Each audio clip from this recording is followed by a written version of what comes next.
Assalamualaikum warahmatullahi wabarakatuh.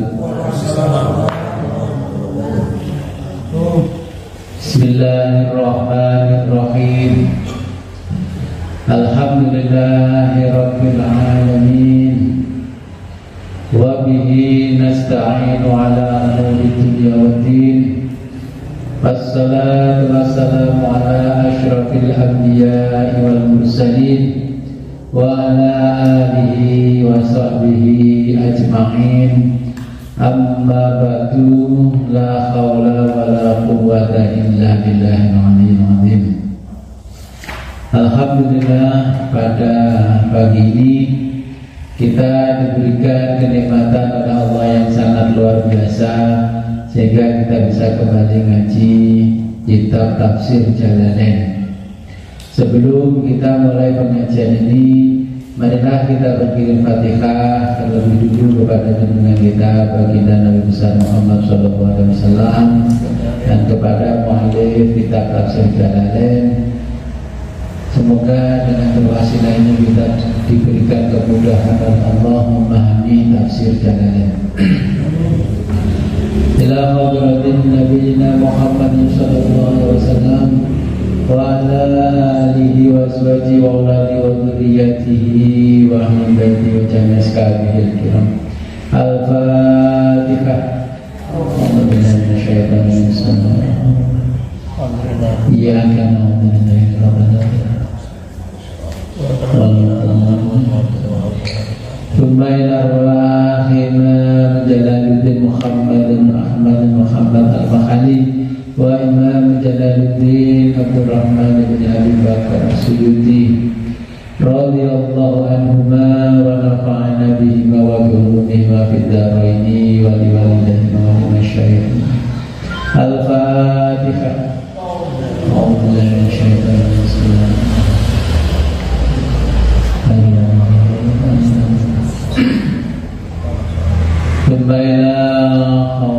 Ila arwahi abaina wa ummahatina wa sayyidina wa usulina wa qurina wa al-khadirina fi majlisina hadha. Al-Fatihah. A'udzu billahi minasyaitonir rajim. Iyyaka na'budu wa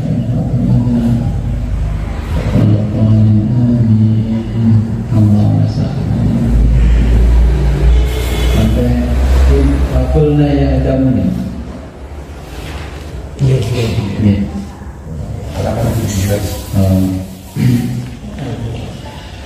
Bismillahirrahmanirrahim. Sehat yang merah.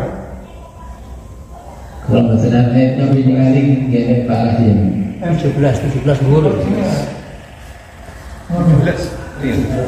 20 44 itu 20 ayat tasbih. Sebentar.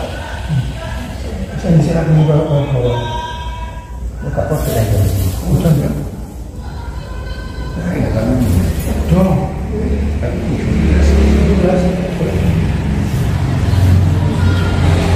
Oh, langsung diawas. Buat pagi. Keren. Kapan bisa ketemu? Tes.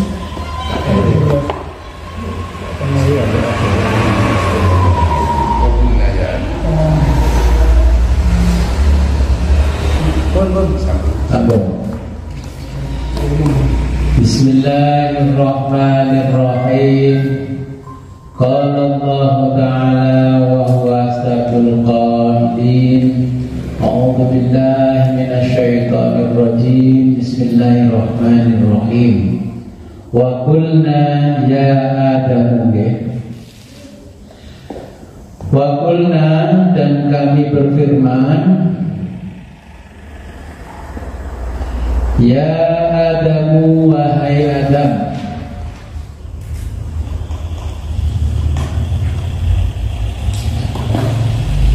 uskun, berdiamlah,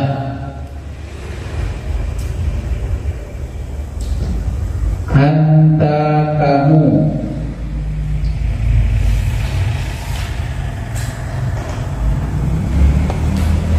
takkidun, Jadi lafaz anta itu takkidun, menguatkan.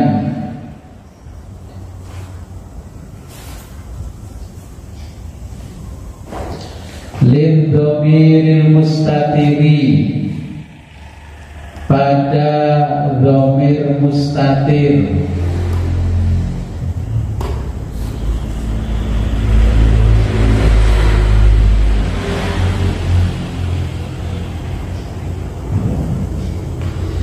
Liyutofa sebagai atof,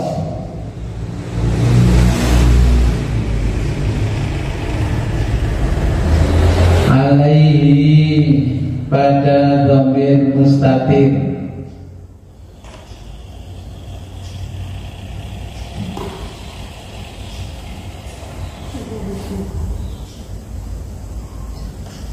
Wa zaujuka bersama istrimu,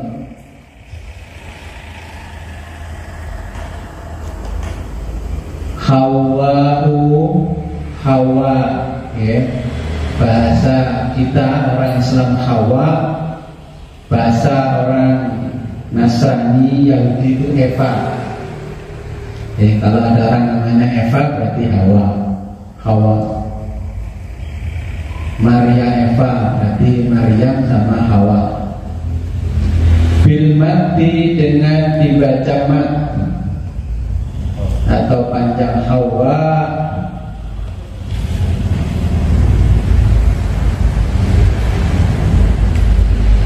Wakana dan dia Hawa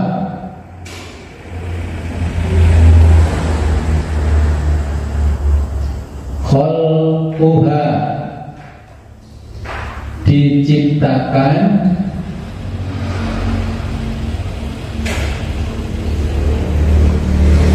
min dhul'ihi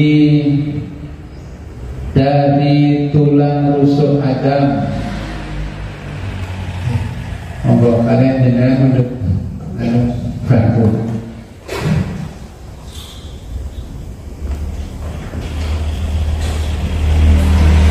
Al-Aisari yang sebelah kiri,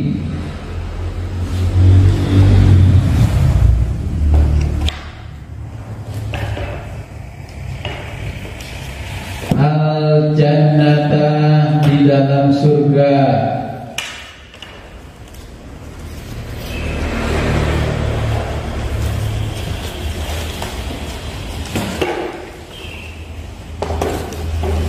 wa pula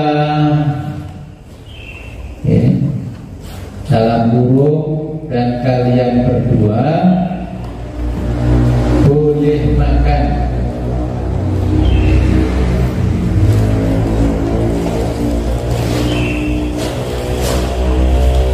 minha di surga.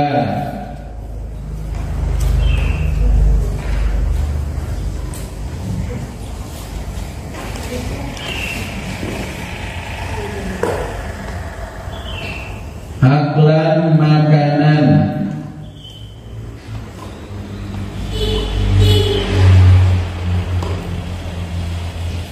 rogodan sepuasnya,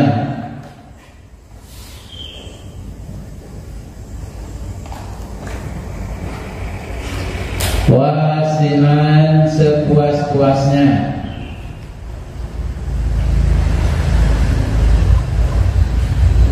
la hajro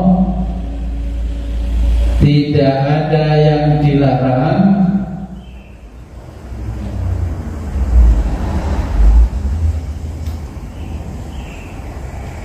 fihi di dalam makanan itu,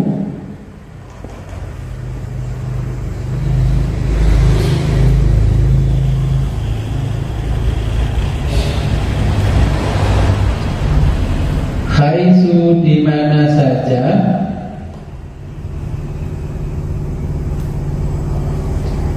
syi'tuma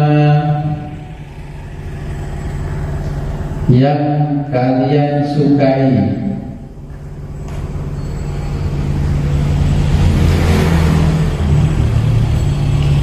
wala tetapi janganlah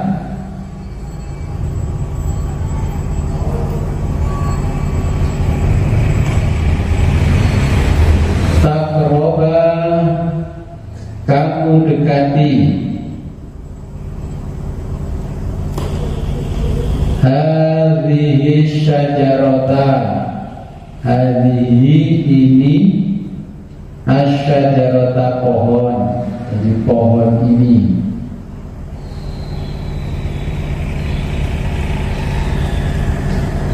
Hai maksudnya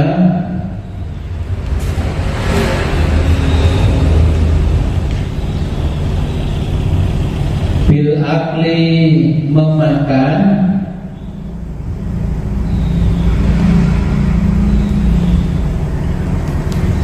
minha pohon itu,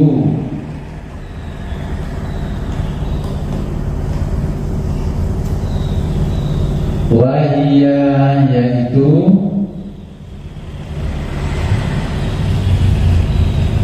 al-khintatu pohon gandum ini,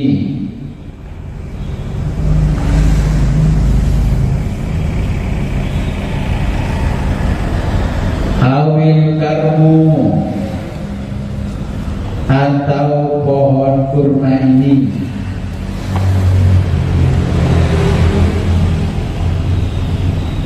atau wairuhuma atau yang lainnya,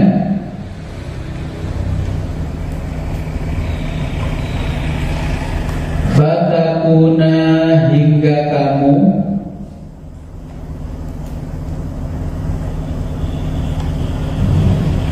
fatasiro maka kamu menjadi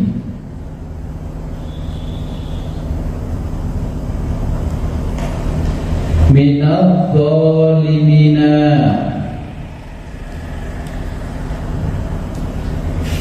min termasuk al-zalimina orang-orang yang zalim,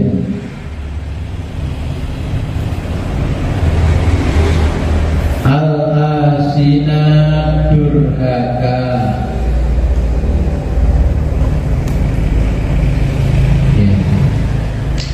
Pada ayat 35, wa qulna ya Adam uskun anta wa zawjukal jannah.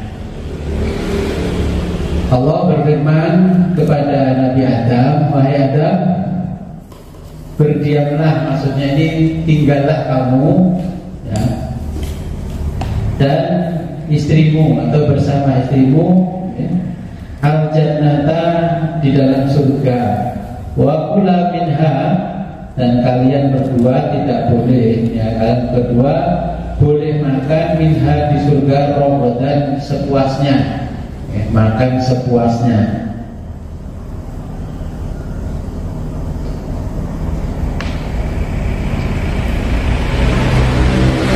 Haitsusyituma wala taqrabu hadhihi syajarah. Tapi satu permintaan Allah, tidak boleh makan pohon ini.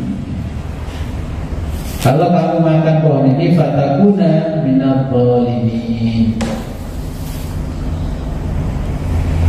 Nah, kemarin sudah dijelaskan di ayat sebelumnya bagaimana iblis itu menggoda Nabi Adam. Ya, menggoda Nabi Adam sampai Allah mengatakan wa qulna ya Adam uskun anta wa zawjukal jannah. Silakan kamu di sini di surga bersama istrimu, makan semuanya sepuas-puasnya.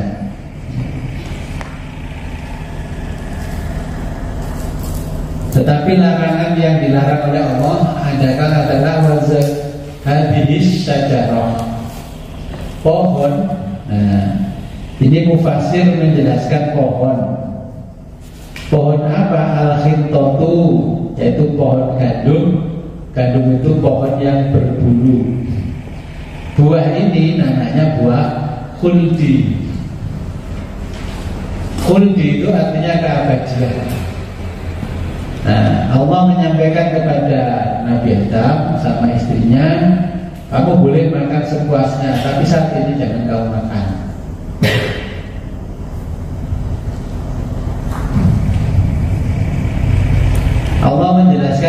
kita sangat halus menceritakan di dalam Al-Quran, ya. Sampai-sampai mufasir pun juga mau menjelaskan kepada kita ini. Kayaknya kalau saya baca beberapa tafsir sungkan mau menjelaskan apa adanya. Buah khuldi. Makanya sampai dijelaskan wite itu koyok gandum, ono kulune. Ya. Jadi ketika diciptakan oleh Allah sudah selesai, ya. Jadi Allah mempresentasikan kepada para malaikat ciptaannya yang paling hebat namanya Adam, dan Adam di situ bersama istrinya. Boleh kamu tinggal di surga ya, selama-lamanya, tapi satu larangan Allah, tidak boleh makan buah khuldi. Nah, ini pohonnya, ini kamu gak boleh makan. Sampai mufasir mengatakan apa sih khuldi itu? Nah, imajinasinya orang ini banyak sekali pohon. Nah, ada mufasir yang menjelaskan ketika makan buah khuldi, Nabi Adam itu makan belum sampai ke perut, buahnya nyantol di bulu menjing. Ya, Nabi Adam pertama diciptakan ya sudah ada benjolan di leher ini. Ya. Itu mufasir menceritakan bagaimana supaya ini tidak diterima oleh pendengarnya vulgar. Kemudian Ibu Hawa makan buah khuldi itu nggak sampai ke perutnya, nyantol di dadanya, jadilah buah dada. Kira-kira tafsiran seperti itu menurut jenengan masuk akal nggak? Jadi kalau menurut bahasa ya memang tidak masuk akal, tapi ini kan cerita itu dikemas sebagai ontologi, ya. Menyampaikan sesuatu antara isi dan yang disampaikan itu supaya orang tidak langsung to the point. Apa artinya sampai dijelaskan seperti itu? Padahal kata pertama adalah diibaratkan pohon gandum yang berbulu. Makanya sampai sekarang pun orang ngaji menjelaskannya ya pokoknya Nabi Adam makan buah khuldi nyantol di lehernya jadi bulu menjing. Nah ini ciri-cirinya laki-laki. Jadi kalau kita bicara tafsir yang vulgar, yang dimaksud buah khuldi itu, kalau bahasa kita begini, Adam, kamu silahkan tinggal di surga, ya, selama-lamanya sama istri. Tapi satu hal yang aku larang, jangan makan buah khuldi. Maksudnya Allah itu kalau bahasa kita orang sini, kowe oleh nanggon omah iki, pokoke siji kowe kalau nanti karo bojomu ya. Itu yang dimaksud buah khuldi itu ya buahnya Nabi Adam dan buahnya Ibu Hawa, gak boleh saling makan. Karena pada waktu itu Nabi Adam belum dinikahkan oleh Allah. Oke. Akhirnya makan buah khuldi. Nah, kemudian di situ Nabi Adam dinikahkan oleh Allah. Kalau kita baca fikih munakahan, fikih pernikahan, kenapa mas kawin itu boleh dihutang? Ketika Adam dinikahkan oleh Allah dengan istrinya namanya Hawa, karena Adam tidak punya apa-apa, maka karena kesalahan itulah Adam disuruh membayar mahar dengan membaca sholawat kepada Nabi Muhammad sebanyak 100 kali tanpa nafas.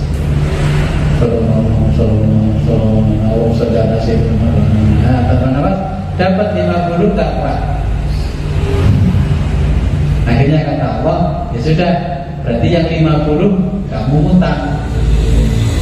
Nah dari kisah inilah akhirnya di Islam itu mas kawin boleh dihutang.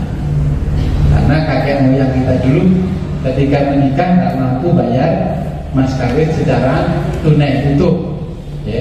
Jadi ini kisahnya boleh dihutang.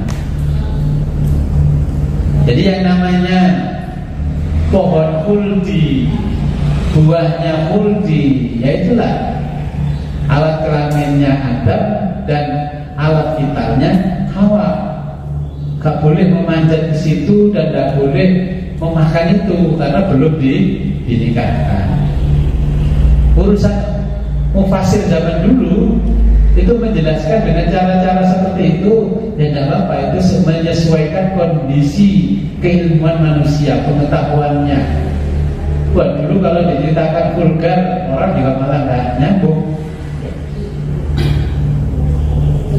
Jadi dari dulu itu diceritakan dengan versi romantisme, ya sangat romantis sekali. Orang sekarang tidak mau romantisme, mintanya sinisme.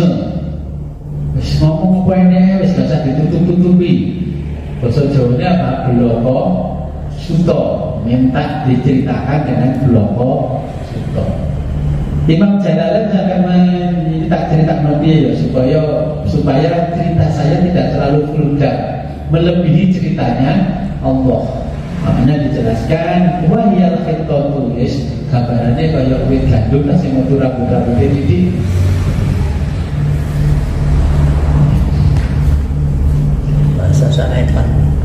Oke, jadi kalau kita belajar ilmunya Al-Quran, dapat kita jumpai kalau belajar usul fikih itu kan ada bahasa kinayah, okay? Ada yang namanya majas, jadi ngomongnya tidak terbuka. Nah, gambaran-gambaran kalau orang Jawa namanya sanepan.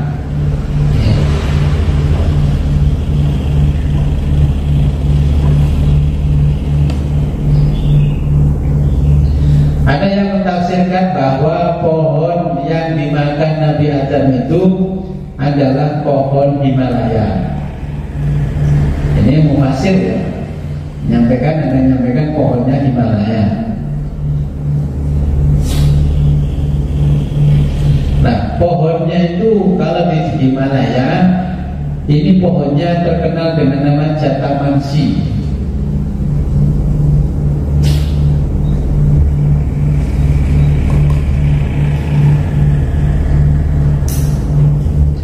Nah, pohon ini kalau dibakar pohonnya itu asapnya menimbulkan bau yang sangat harum kemana-mana dan harumnya mampu bertahan.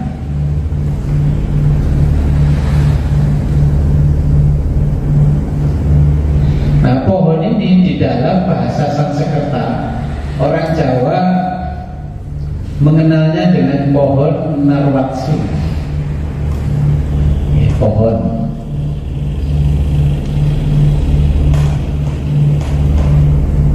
Nah, pohon dikatakan Narwatsu itu kalau diterjemahkan pohon yang memiliki sumber esensial yang aromatik, sangat wangi.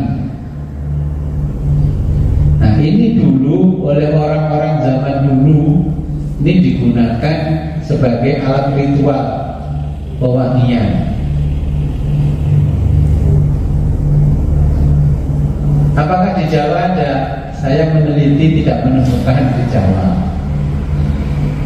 Saya pernah menemukan pohon ini ada di NTT. Ya, di NTT itu ada pohon. Kalau dibakar ini sangat wangi.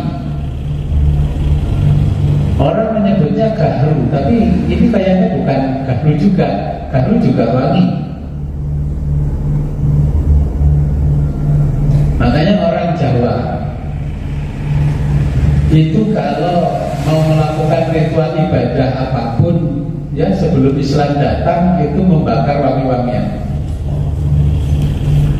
Dulu ada pohon diduga itu Narwastu, keluar getah-getahnya, bahasa Jawa blendok, dan itu disebut menyang. Tapi ini semuanya adalah ditafsirkan oleh mufasir kira-kira seperti itu.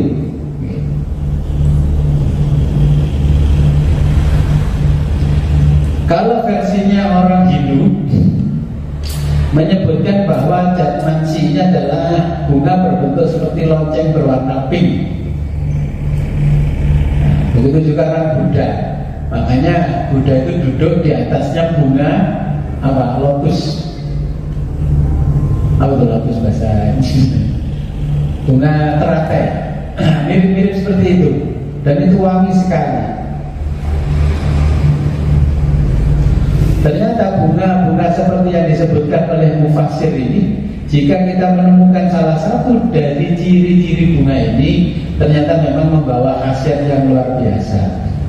Bisa membunuh bakteri, ya, memulihkan tulang yang patah dan retak, menghilangkan rasa gelisah, mengurangi, ya, hiperaktif pada anak. Makanya Islam sendiri mensunahkan pakai wangi-wangian ketika sholat. Ruangan yang besar ini harusnya kalau Islam ada wangi-wangian.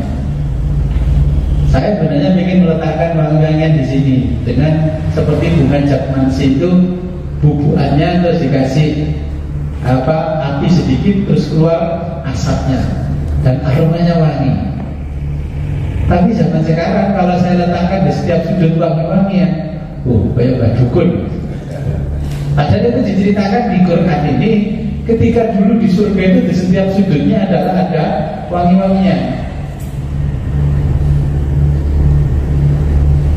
Orang Wahabi itu kalau mengkritik orang di Jawa itu sangat luar biasa. Ini musyrik, itu musyrik, namanya musyrik. Tapi kalau kita ke Arab, setiap toko sudutnya itu mesti ada bukhur, ya, bukhur dalam bahasa Arab, bahasa Jawa menyanyi. Bahasa Arab itu bukhur, bahasa Jawa menyanyi wangi-wangi. Tapi sudah nggak pakai arang, pakai listrik dicolokin langsung bus. Nah, makanya kalau melihat dari sini, kita ini disunahkan menggunakan wangi-wangian. Saya dengan wangi-wangian, ya kalau sholat saja dengan wangi-wangian. Mau mencari wangi-wangian seperti yang dikisahkan di dalam ayat ini sulit. Saya akhirnya beli wangi-wangian dulu namanya Luban Dakar dari Afrika. Tahun 90 sudah 100.000 1 kilo. Sekarang 100.000 cuma dapat berapa? Setengah ons. Jadi Luban Dakar itu kalau yang asli bisa dimakan persis jagung. Kalau dibakar itu di dalam satu ruangan bisa wangi sehari nggak hilang, bahkan seminggu dia mampu bertahan. Ini yang disukai oleh para malaikat. Tetapi di Jawa ini kontradiktif. Padahal asalnya nenek moyang orang Jawa suka bakar wangi-wangian. Kalau wangi-wangiannya memang pakai arang itu identik dengan dukun, ya sudah, nggak usah pakai arang, pakai listrik. Saya hanya membakar wangi-wangian itu ketika kita bersolawat, karena menghormati jika nanti ruhaninya Nabi mendatangi kita, kondisi tempat kita adalah wangi. Urusan itu dintai oleh pihak lain saya nggak urus. Pokoknya saya meyakini bahwa ketika kita bersolawat, ruhaninya Nabi datang kepada kita walaupun hanya beberapa saat, dan kita harus wangi. Dan itu sudah dibuktikan oleh banyak ulama, di mana umat Islam sedang bersolawat, contohnya membaca hibah, berjanji dan sebagainya, Nabi pasti menghadiri. Nah, inilah yang dikisahkan di situ. Bahasanya Allah sangat halus, ya, tidak seperti bahasa kita. Tetapi ketika Allah sudah mempersilahkan Adam bertempat tinggal di surga selama-lamanya, Iblis tidak terima, karena Adam dan Iblis dari dulu adalah berseteru. Maka lanjutan ayat ini, fa'azallahuma syaitanu. Ya, kita lanjutkan. Fa'azallahuma, lalu keduanya digelincirkan.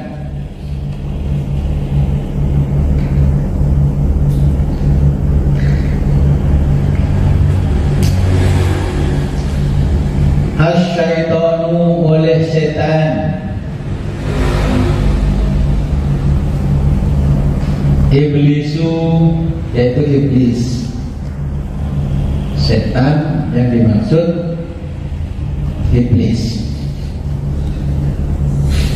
Iblisu, iblis. Adhabahuma, menyingkirkan mereka berdua.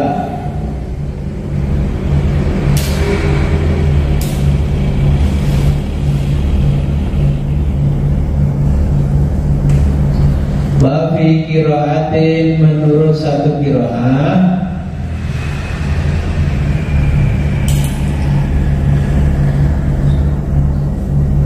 fa'azallahuma, lafaz fa'azallahuma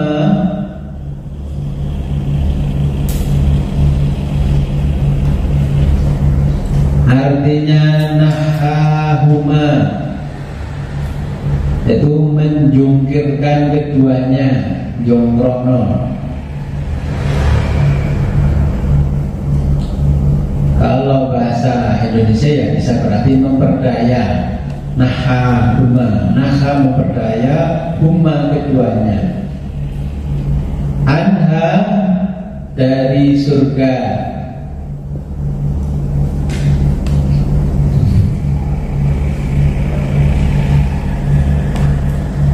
Ail jannati, yaitu surga.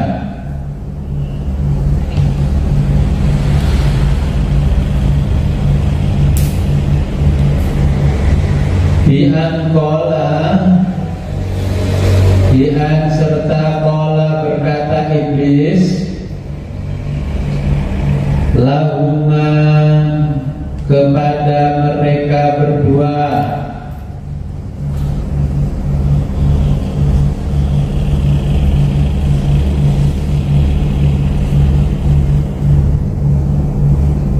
hal maukah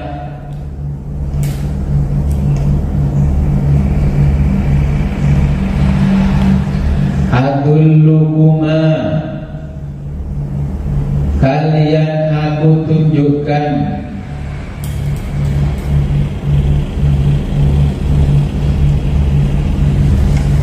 ala syajaratil khuldi, ala syajarati, satu pohon, al khuldi, keabadian.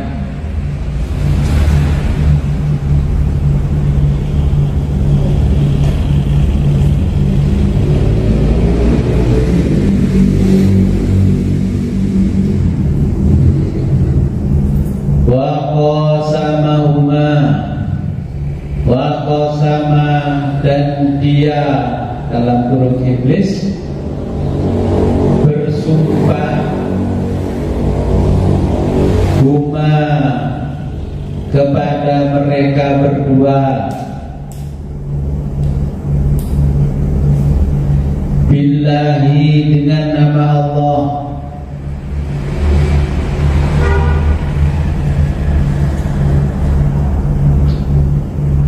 annahu, bahwa dia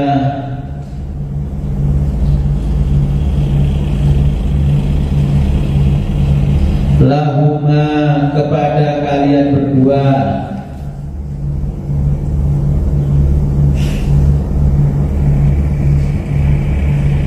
laminan nasikhina, lamina hanyalah orang,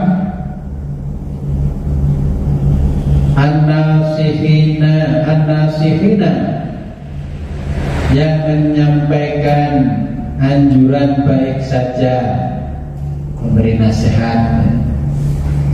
Ini sumpahnya. Jadi iblis dulu mendatangi Adam dan Hawa dengan bersumpah kepada Allah.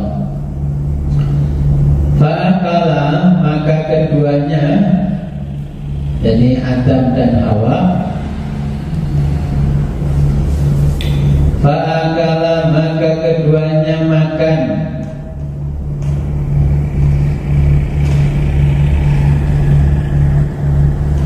minha, buah itu,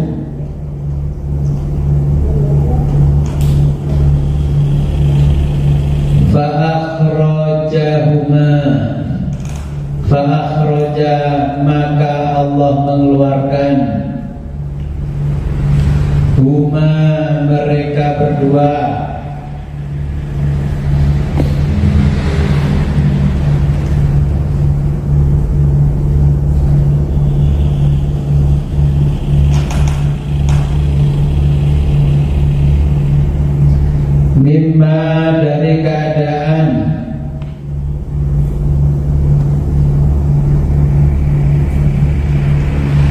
karena yang dialami fihi semula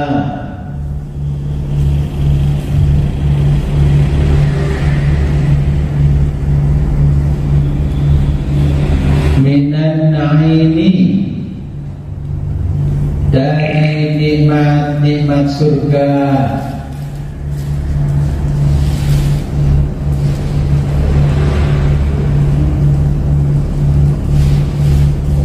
wa qulna dan kami berfirman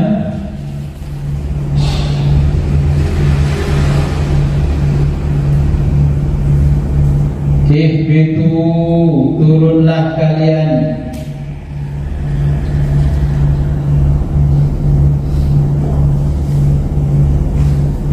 ilal ardi ke bumi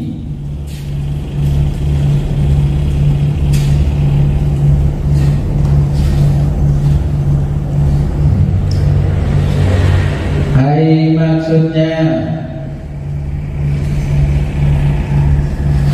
antuma kalian berdua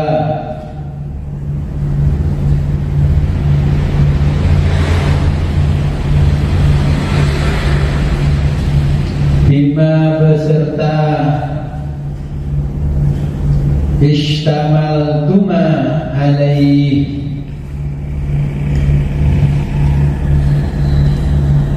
ishtamaltuma barang-barang milik kalian berdua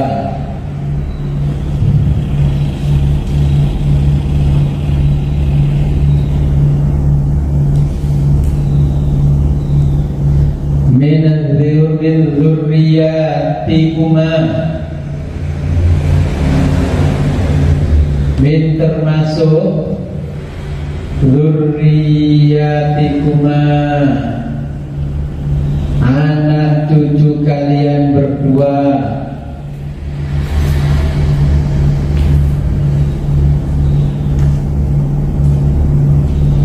ba'dukum sebagian kalian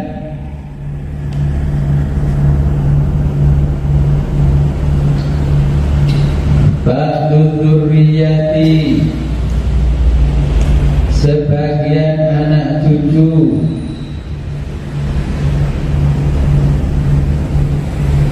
libadin sebagian lainnya aduun menjadi musuh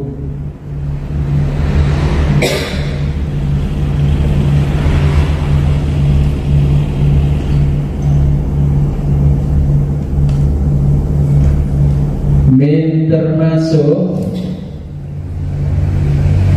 zulmi menganiaya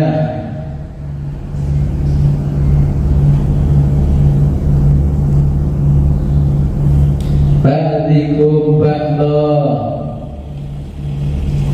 ba'dikum sebagian ba'da kepada sebagian lainnya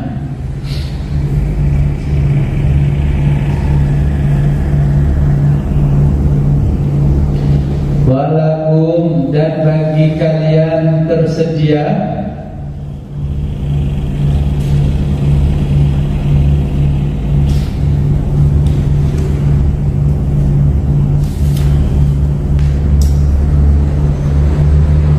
fil ardi di bumi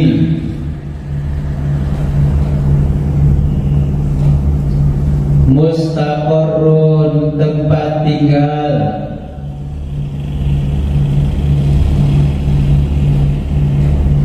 maudhi'u qararin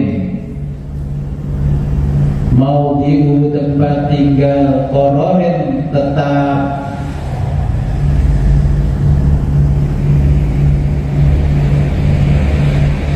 wa mata'un dan kesenangan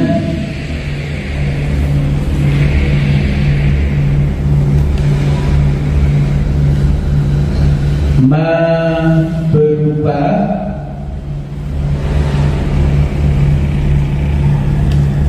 tatamat tauna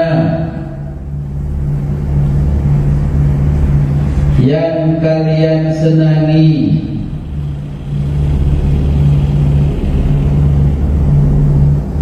bihi di bumi,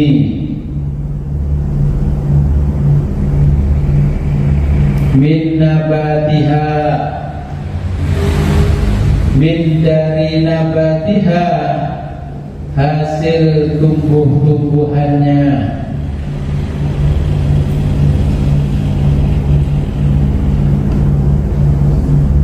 ila khinin, ila sampai khinin waktu tertentu,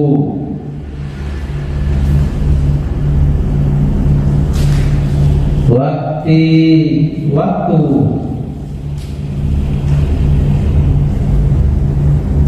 ingkidoi datangnya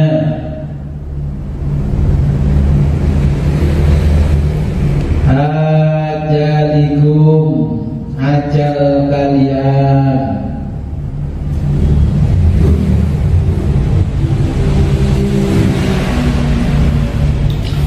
Ya, di dalam ayat ini fa'azallahuma syaitonu, ya, Allah mengisahkan lalu keduanya ya, digelincirkan oleh setan. Ini kalau di dalam bahasanya orang psikolog, ini adalah psikologi satu arah yang dilakukan oleh iblis menggunakan teori psikologi satu arah. Kalau marketing ini menggunakan maker decision-nya siapa. Contohnya dengan kalau mau menjual satu produk, itu pun diteliti dulu kira-kira siapa yang paling dominan memberikan keputusan dalam produk ini. Kalau produk ini yang paling menentukan keputusan membeli dan tidaknya adalah ibunya, maka ibunya lah yang didatangi dan diserang setiap hari. Sales itu datang sekali ke rumahnya jenengan, itu kan mempelajari dulu kira-kira siapa yang paling dominan memberikan keputusan. Nah inilah di dalam ilmu marketing namanya decision maker. Pembuat keputusannya dicari dulu. Wah kecuali Pak Ibu panggilan Peci totok ketok lambi buka di sales, orang dibuka nomor bapaknya. Terus dicari informasi, bapaknya keluar rumah setiap jam berapa. Akhirnya ketemulah itu semuanya ya. Akhirnya datanglah si iblis itu kepada Hawa. Karena kemarin sudah saya kisahkan ya, bahwa menemui Adam tidak mau. Pokoknya itu larangan Allah, saya tidak akan mau memakan. Akhirnya datanglah si iblis kepada Hawa. Hawa, aku datang kemari ini hanya memberikan nasihat saja kepada kamu. Kamu mau percaya monggo, tidak percaya ya monggo. Tapi apa yang saya sampaikan nanti kalau betul-betul terjadi, kamu jangan menyesal dan jangan mencari saya. Itu kan kata-katanya begitu sebagai seorang pemberi nasihat. Laminan nasihin. Ya. Akhirnya setiap hari dinasihati itu Hawa. Sampai yang namanya alam bawah sadarnya Siti Hawa, ibu Hawa itu jatuh kepada rayuan si iblis. Kalau diibaratkan dalam keseharian kita, sales datang, apa kata ibunya? Sudah nak, kamu beli satu saja lah, biar itu gak gontak datang ke sini, gak datang ke sini. Akhirnya belilah kita. Begitu kita beli, si sales langsung begitu, berarti ibunya itu. Siapa yang nyuruh beli ibunya? Berarti si ibu ini sudah kalah dengan hipnosisnya sales. Ibu Hawa itu sudah kalah dengan hipnosis iblis yang hipnosis satu arah. Setiap hari didatangi, setiap hari didatangi. Akhirnya menyampaikan kepada Nabi Adam, Pak, coba kita pertimbangkan apa yang disampaikan oleh iblis. Karena iblis itu tidak bosan-bosannya menyampaikan nasihat ini kepada kita. Kan Adam tetap ngomong, aku tidak mau, karena itu sudah larangan Allah. Tapi apa salahnya sih Pak? Dicoba aja sedikit aja. Ya. Ingat, hebatnya seorang pemimpin ya karena istrinya, jatuhnya seorang pemimpin juga karena istri. Gitu. Orang-orang hebat itu ya karena istrinya. Orang hebat jadi jatuh juga karena istrinya. Kata si iblis, Pak, kalau kita makan buah itu kita akan langgeng hidup di surga. Tapi kan itu dilarang sama Allah. Tapi iblis menginformasikan dia kan yang lebih lama di surga daripada kita. Kenapa kita dilarang itu? Karena Allah menyembunyikan rahasia bahwa siapapun yang memakan ini dia akan tetap tinggal di surga. Contohnya iblis, dia itu sampai bersumpah-sumpah atas nama Allah. Demi Allah ya Hawa, aku ngomong memang sebenarnya. Inilah contoh-contoh metodologi hipnosis satu arah. Apa sekarang tidak ada hipnosis satu arah? Kita setiap hari di TV itu iklan produk terus ditampilkan terus itu. Bahkan sampai di jalan-jalan yang kotor ya itu iklannya. Supaya jenengan itu dihipnosis oleh produk itu satu arah setiap hari. Ketika produk itu hilang di dalam iklan, jenengan mengatakan, loh, pabriknya jangan-jangan bangkrut. Ini contoh metodologi yang digunakan iblis ketika menggoda Ibu Hawa. Jadi itu menggunakan hipnosis satu arah. Dihipnotis. Ibu Hawa itu dihipnotis oleh iblis. Akhirnya Ibu Hawa itu karena sudah terhipnosis dengan kata-katanya iblis sebagai seorang motivator hadap, Hawa mengatakan begini, ya sudah Pak, kalau Papa nggak mau nuruti aku minta sedikit aja gini aja nggak mau, ya sudah kita putus. Adam langsung diem, ngomongin dipegat sama Ibu Hawa. Akhirnya daripada saya nggak punya istri karena di sini nggak ada lagi kecuali Hawa. Tidak ada pesaingnya. Akhirnya mencobalah Adam memakan buah khuldi bersama Hawa. Begitu buah khuldi dimakan, maka seluruh daging yang menempel di dalam tubuhnya Nabi Adam dan Ibu Hawa hilang. Maka semuanya telanjang. Akhirnya ditutupilah daun pisang. Ditutupi daun pisang. Makanya itu dinamakan aurat. Aurat itu telanjang. Ditutupi daun pisang. Akhirnya setelah ditutupi daun pisang, dia nggak bisa berbuat apa-apa karena kedolimannya. Dulu itu bikin ganti fashion, nggak usah datang ke toko. Dia hanya menyebutkan aku bikin ganti model baju celik, langsung jadi. Bikin makan apa celik jadi. Sekarang nggak bisa. Dulu yang namanya kuku ini celik bisa berubah jadi bentuknya sendiri-sendiri. Jadi akhirnya terhipnosis satu arah, tergelincirlah yang namanya Adam. Jadi tergelincir satu arah oleh sales, jadi akhirnya beli. Makanya kalau jualan apa-apa gunakan metodenya iblis untuk mempengaruhi pembeli. Cashless ini. Nah disitulah mulai memakai daun dari pisang. Dari ini sehingga kalau di Jawa wong manten nganggo kembang mayang. Nah ini dari sini nih. Karena dulu telanjang itu akhirnya ditemukan lagi oleh Allah dengan keadaan semula tadi. Ya wis nek tak temono dengan keadaan semula, kita kayak modal baju ini ya. Makanya kondisi semula dia sudah tidak bisa seperti dulu. Akhirnya ditanya, Hawa, kamu sampai tertarik ini siapa? Siapa yang ngasih tahu kalau kelemahan ini ada di Hawa? Padahal ini gedung yang tempat tinggalnya Adam sudah dijaga ketat oleh penjaga-penjaga yang luar biasa. Ternyata yang mengantar masuk iblis tadi memberi informasinya adalah seorang burung yang dulu menjadi raja di Raja Burung. Kemarin saya ditahan burung merak yang terbang kemana-mana, yang intelnya di luaran namanya burung cendrawasih, penjaga yang paling hebat namanya naga. Ya, akhirnya kesalahan-kesalahan itu dihukumlah mereka burung pura-pura sudah tidak bisa terbang lagi, hanya menunjukkan sayapnya yang indah saja, ya, ekornya yang indah saja. Nah, akhirnya yang naga dulu bisa terbang punya kaki, dikutuk oleh Allah, tinggal tidak punya apa-apa, ya sekarang jadi ular biasa itu. Ya. Ternyata semua ditangkap itu oleh Allah. Ya sama dengan kita korupsi satu atap semuanya. Nanti Adam ya harus tetap menjalani proses hukum yang ditetapkan oleh Allah bersama istrinya. Nah, apa tujuannya ini? Karena digelincirkan itu Adam dan Hawa ini, iblis adalah berseteru sejak awal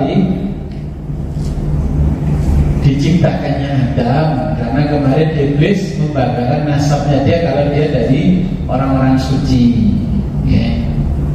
Iblis lalu membangun cerita-cerita itu dengan historiografi, ya, bahwa dia adalah orang suci yang pertama begini. Saya dulu kalau sholat ya menyembah Allah itu 1 rakaat bisa 1000 tahun dan sebagainya.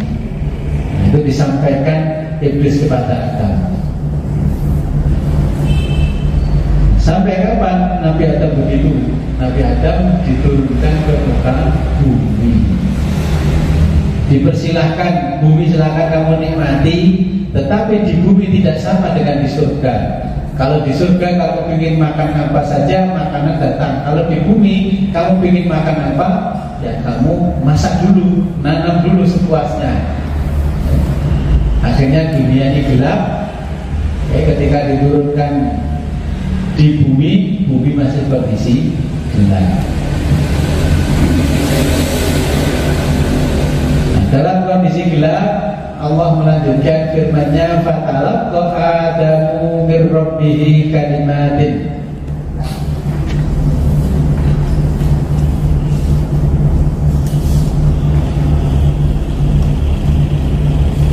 Fatalaqa, kemudian menerima siapa Adamu Adam,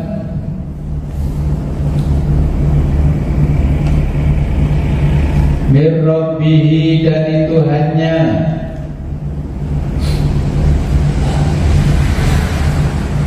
kalimatin, beberapa kalimat.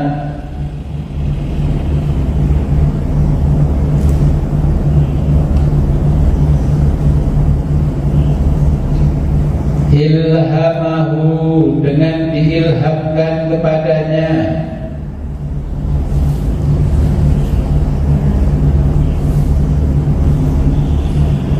Iyaha, kalimat-kalimat itu.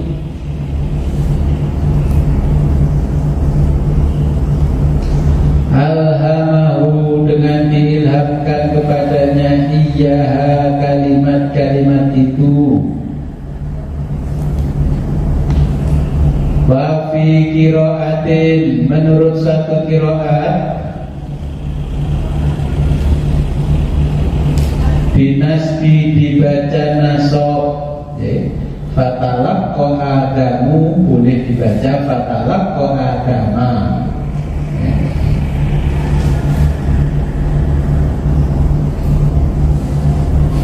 Warofi, dibaca kalimat rofa, kalimatun. Nah, ini kalimat. Kalimatin dibaca kalimatun. Jadi Fatalaqa Adama bir rabbihi kalimatun. Nanti kalau ada orang ngaji, Fatalaqa Adama bir rabbihi kalimatun, jangan kaget, karena ini boleh dibaca 2 versi.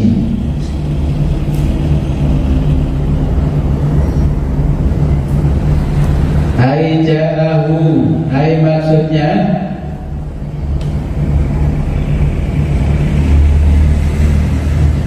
ja'ahu, datang kepada Adam.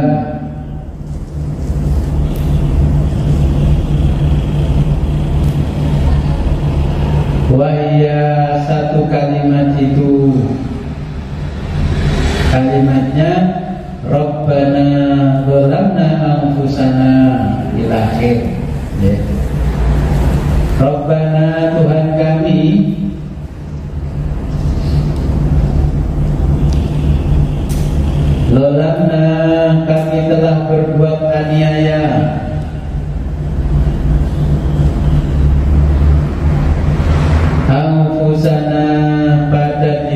kami.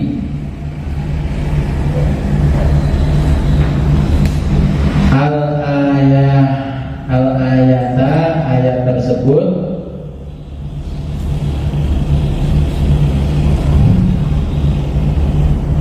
Fada'a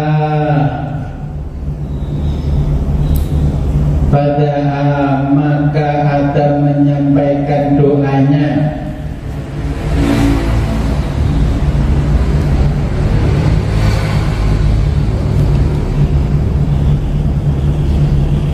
Biha dengan ayat tersebut atau dengan kalimat tersebut.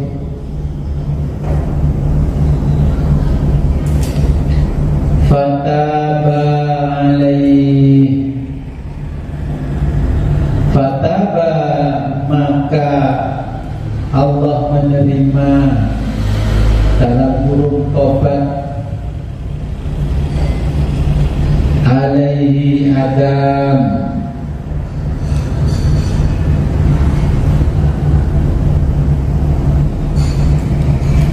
qabila menerima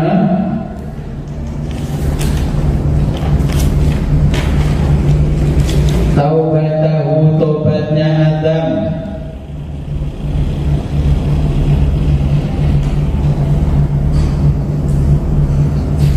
innahu sesungguhnya huwa dia Allah at-tawwabu penerima tobat,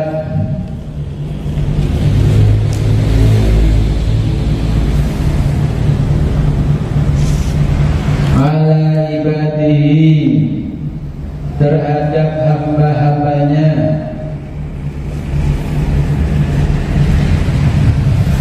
ar-rahimu maha penyayang, bihim terhadap mereka,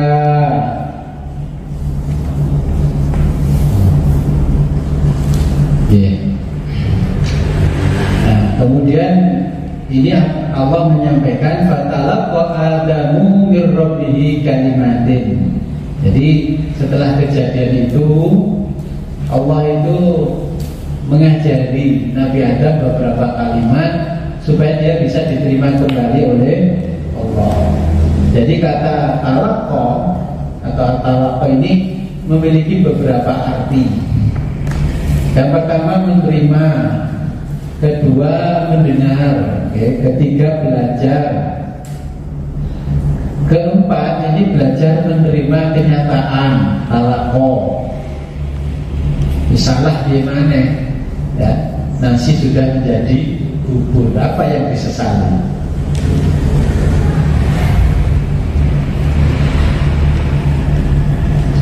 Nah, dengan kata-kata yang diajarkan oleh Allah melalui ilham kepada Nabi Adam ini adalah untuk memfasilitasi Nabi Adam dan istrinya untuk kembali kepada Allah. Katanya apa? Kata yang diajarkan at-taubatu tobat. Kalimatnya tobat berasal dari kata dalam bahasa Arab tabayatubu taubatan, artinya kembali, bukan hijrah ya. Ini kadang-kadang terminologinya berbeda. Orang sekarang kan hijrah. Ya kalau dari kejelekan ke beralih pada kebaikan namanya kan tobat. Kalau hijrah itu ya pindah dari satu tempat secara spasial ke tempat lain, secara parsial juga ke tempat lain. Makanya kadang-kadang saya dengan mendengarkan istilah hijrah itu kan tidak cocok. Karena apa? Itu nggak cocok sama terminologinya agama. Hijrah itu kan bermigrasi, jadi pindah dari satu tempat ke tempat lain. Kalau orang dulu zaman Pak Harto yang namanya transmigrasi itu kan hijrah. Kemudian kata taubat ini secara harfiah memiliki arti kembali.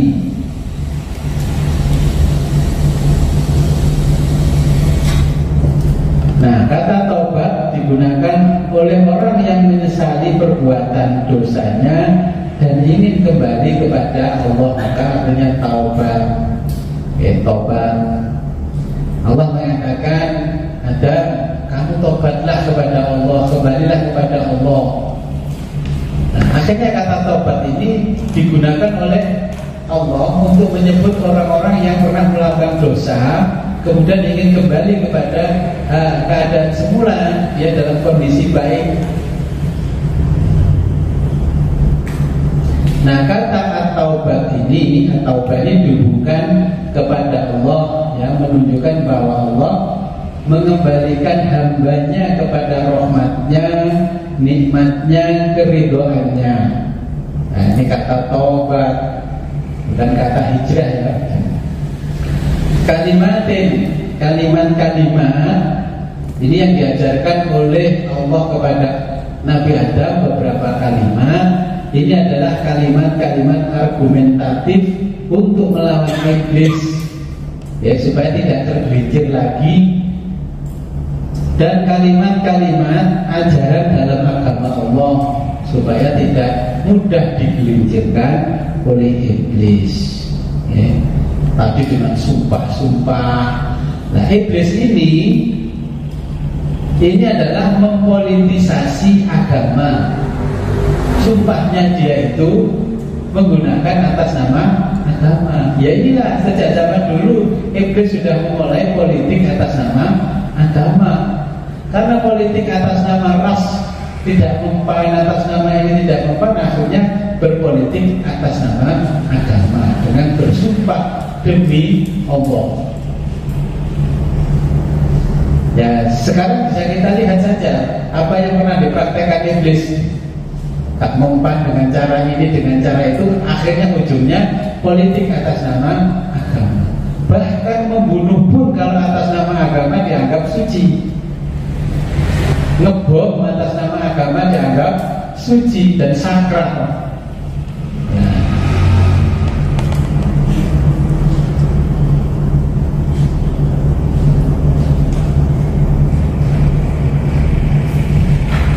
Jadi ini kalimat-kalimat yang diajarkan oleh Allah supaya argumennya tidak kalah dengan iblis.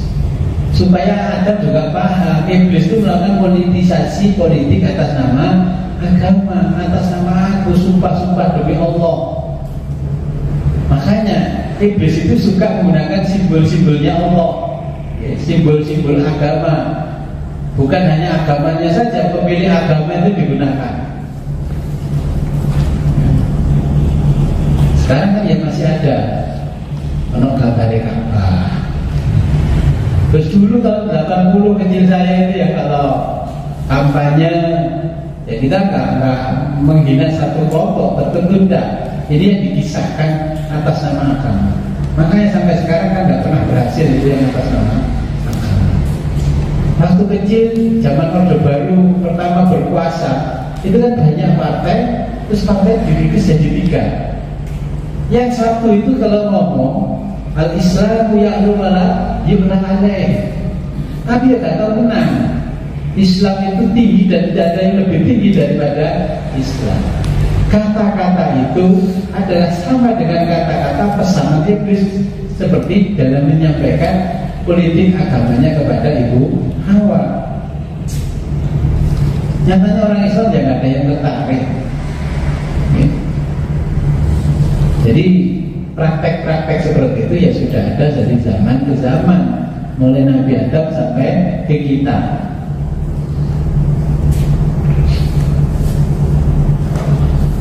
Mungkin sampai sini ada pertanyaan.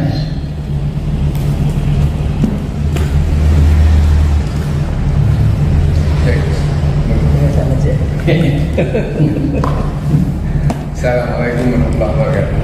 Waalaikumsalam warahmatullahi wabarakatuh. Di dalam ayat ini tadi dijelaskan, diterangkan bahwa Nabi Adam itu diusir atau dikeluarkan, diturunkan oleh Allah dari surga neraka beserta pakaian dan segalanya, bahkan dengan dzurriyyatihi. Nah, itu artinya dengan anak cucunya. Apakah pada waktu itu Nabi itu sudah gitu? Ini yang saya tanyakan. Jadi Nabi Adam pada waktu itu masih bersama Ibu Hawa, Dan nanti nggak boleh kembali juga beserta anak cucunya. Kalimatnya itu bukan kalimat legislatif, tapi kalimat kreatif yang disampaikan Allah kepada Adam. Kalau saya tahu sih seperti ini, gua anakku tuh ya juga ini. Nah, itu kalau bahasa Jawanya seperti itu. Ya, karena kalimatnya kreatif bukan kalimat legislatif. Contoh, seorang orang tua mungkin karena berseberangan dengan anaknya disuruh keluar dari rumahnya, tidak diakui sebagai anak. Nanti satu saat anak-anakmu juga nggak boleh masuk sini ya. Dengar itu kata-kata bapak. 7 turunan kamu nggak akan saya akui. Turunan sudah 1000 tahun masih kamu aku turunannya. Okay. Jadi itu yang dimaksud Allah dan wadzurriyyatikuma. Jadi itu kalimatnya bukan kalimat legislatif, tapi kalimatnya kreatif. Okay. Untuk memberitahu pada Adam, artinya apa? Kesalahanmu saja satu aja saya keluarkan dari surga. Apalagi anak cucumu salah banyak aja mau minta masuk surga. Nah itu kan kalimat legislatif ke kalimat kreatif. Maka kalau menyampaikan kepada anak cucunya, lihat itu cerita Mbak Adam cuma satu aja kesalahannya, itu dikeluarkan dari surga. Bagaimana dengan kita yang punya banyak kesalahan minta masuk surga? Kita kira-kira kalimat itu kreatif atau legislatif kepada Allah? Nabi Adam macam malunya minta ampun. Kita yang dosanya banyak dikit-dikit Allahumma inni as'aluka ridhoka jannah. Kalau kepada ayat ini kan wah terlalu kreatif manusia itu. Gak tahu bahwa dulu Allah sudah menyampaikan kalimat legislatif dan kreatif kepada anak cucu nenek moyangnya manusia. Ya, itu jadi di sebaliknya kita diberitahu oleh Allah bahwa lo salah sitok atau nomornya kawan salah muakai dalam sesuatu. Jadi itu kalimatnya di dalam Al-Quran Allah menyebutkan seperti itu dalam bentuk kalimat legislatif ke kalimat kreatif. Oke, monggo. Lagi mau sebenarnya aturakan karena pandainya si iblis untuk merayu si ibu kawah Husni. Karena pada akhirnya Nabi Adam dan ibu kawah melakukan sebuah kesalahan karena dirayu oleh iblis sehingga dikeluarkan dari surga. Jadi kita pahami dihubungkan kali ayat sebelumnya wa in qala rabbuka lil malaikati inni ja'ilun fil ardi khalifah. Yang pahami tiap kali ini kita sedang suwarga mau agak sudah dari khalifah. Jadi Allah menceritakan cerita yang dulu. Kenapa kalimatnya Allah akan menjadikan khalifah? Walaupun tidak digoda iblis, pada akhirnya juga akan ditempatkan di bumi. Tapi kisahnya, kenapa iblis? Itu memberikan argumentasi begini. Aku ini mesti salah.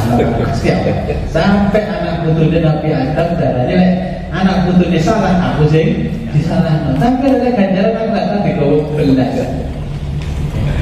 Kambing hitam terus. Kambing hitam namanya iblis itu, makanya dapat kambing hitam. Nah, ini ja'ilun fil ardi khalifah. Aku akan menjadikan dia khalifah di muka bumi. Masih kamu bodoh tetap daya tidak terpaksa oleh ini. Nah, itulah titik kelemahannya si iblis. Dia menganggap bahwa supaya ini dikeluarkan dari surga. Karena apa?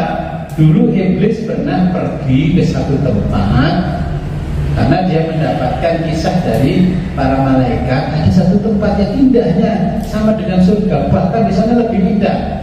Berbuat apapun tidak diadab sekaligus, berbeda dengan di surga.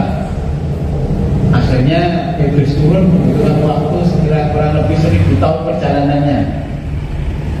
Belum sampai di bawah, ternyata kelihatan indah, tapi nggak bisa sampai ke tempat itu, hanya melihat keindahan-keindahan. Terus ditanya, apa namanya? Malaikat memberikan informasi, ya itulah namanya dunia. alam lain di luar surga. Pertama yang paling indah dikunjungi yang mana? Menurut ahli tafsir tanah Jawa. Makanya yang bertempat tinggal pertama di tanah Jawa. Wakilnya iblis namanya Ijajil itu adanya di tanah Jawa. Siapa dia? Sekarang pituah-pituahnya itu masih diikuti oleh anak cucunya orang Jawa. Bahkan sekarang di mobilnya ditempel kaca. Ojo Dume. Tahu Ojo Dume?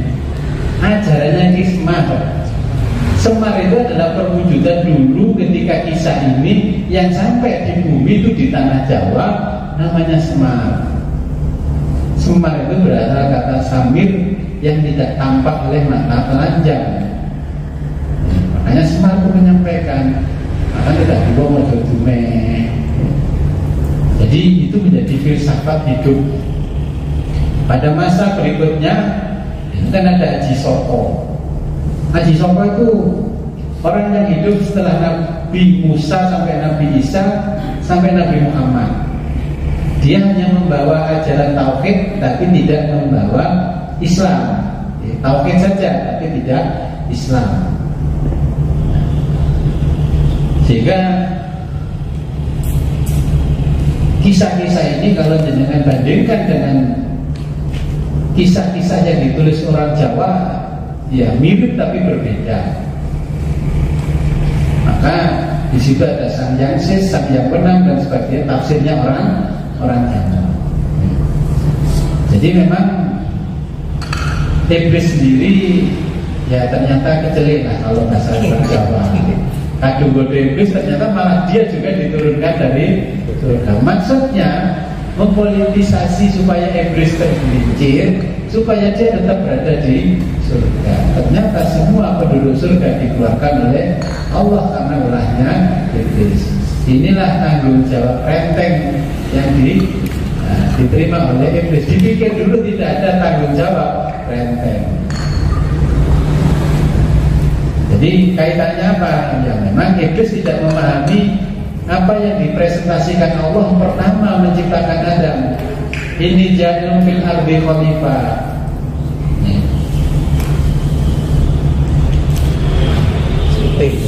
Nah, iblisnya lupa dengan argumentasi yang disampaikan oleh Allah bahwa master plan-nya Allah nanti akan ada yang namanya dunia lain namanya bumi, ya, itu akan ditempati oleh anak cucu Nabi Adam. Kalau malaikat langsung sadar tidak mau ikut campur, ya wes itu urusan Gusti Allah. Urusan kita yang penting kita tetap aman, iso mangan enak. Nah, dari malaikat kan gitu. Oke, jadi itu penjelasannya tentang hubungannya dengan ayat yang sebelumnya. Kalau nggak ada pertanyaan saya lanjutkan.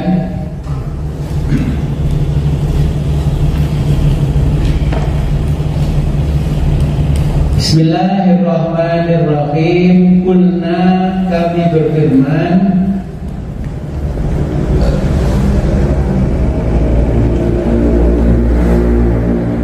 ihbitu, turunlah kalian, wa kulna bitu minha. Kulna bitu minha. Kulna, kami berfirman, ihbitu, turunlah kalian, minha, darinya. Lihnya kembali minal jannati, dari surga. Jami'an, kalian semua.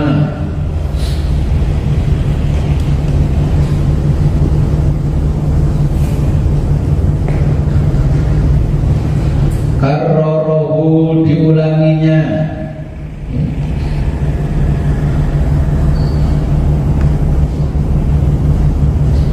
Liut tofa,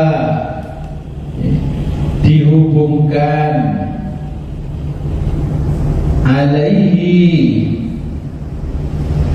dengan kalimat ihbitu.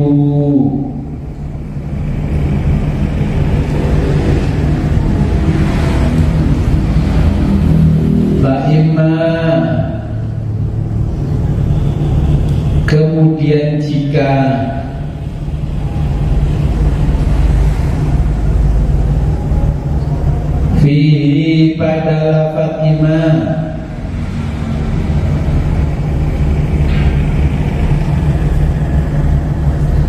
idghamu diidghamkan, idghamu nuni diidghamkan huruf nun. Ya, imma berasal dari kata inma.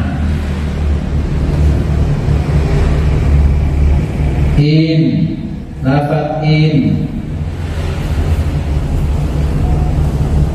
Asyardiyati menjadi huruf syarat atau huruf syarat. Fima, fi pada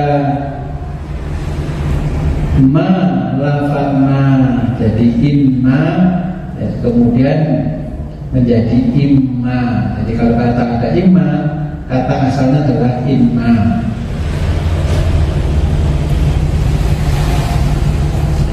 Az-zaidati sebagai tambahan,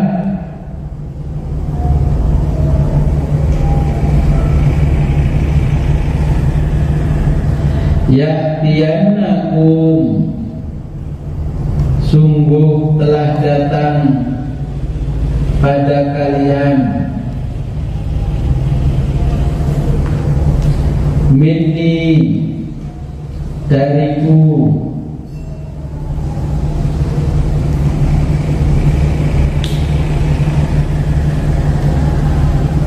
huda petunjuk,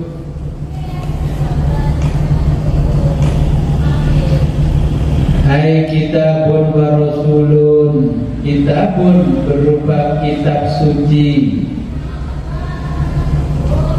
wa rasulun dan rasul, ini utusan.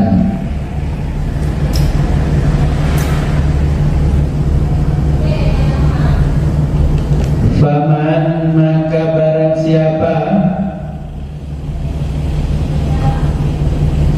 tabi'a mengikuti hudaya petunjukku,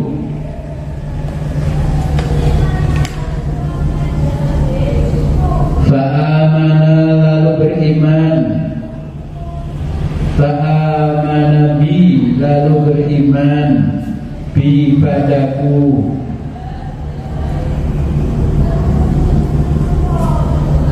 wa amila dan berbuat,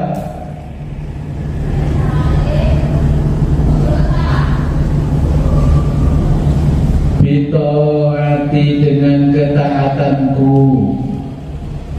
ketaatan padaku,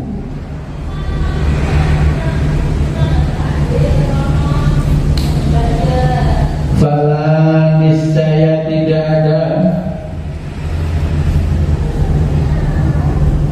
khaufun kekhawatiran,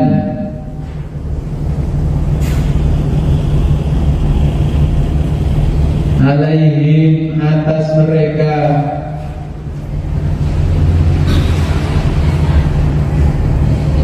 wala dan tidak ada pula hum bagi mereka yahzanuna duka cita,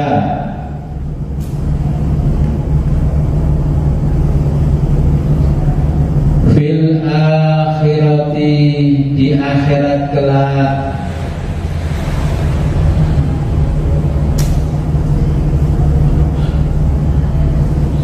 bi ayyadkhulu karena mereka akan masuk al jannata surga. Nah, ini kan dikeluarkan oleh Allah, kata ihbitu, turunlah kalian. Ini menunjukkan bahwa Adam telah melakukan kesalahan dan ketidakadilan pada dirinya sendiri bersama istrinya. Nah ini katanya ihbitu itu kalimat legislatif, melainkan perintahnya kreatif. Ya. Karena Pak tadi kan sudah fatalaqa Adamu min rabbihi kalimatin. Kalimatnya apa? Nah itu kalau di sini setiap subuh itu dibaca kalimatnya Adam. Dan itu bikin kita tambah ngantuk kalimatnya pagi-pagi. Rabbana ya Rabbana, Rabbana zalamna anfusana wa ilan taghfir lana la tarhamna lanakunanna minal khasirin. Pujiannya malah subuh. Ini Mbak Nabi Adam diajari kalimat pertama argumentasi supaya diterima kembali oleh Allah dan supaya iblis tidak mampu menyerang lagi secara argumentatif. Ya. Makanya selama 40 tahun lamanya Allah memisahkan Adam dan istrinya. Menurut ahli tafsir, Ibu Hawa diturunkan di belahan timur, Bapak Adam diturunkan di belahan barat. Di belahan timur itu di daerah Urdu yang sekarang menjadi India, Pakistan, Afghanistan itu. Allah Adam di barat, ya di Eropa dan sekitarnya. Akhirnya selama 40 tahun berjalan tanpa matahari, beliau selalu mengatakan Rabbana ya Rabbana, Rabbana zalamna anfusana wa ilan taghfir lana la tarhamna lanakunanna minal khasirin. Terus sambil berjalan selama 40 tahun sampai air matanya habis, tinggal darahnya yang menetes.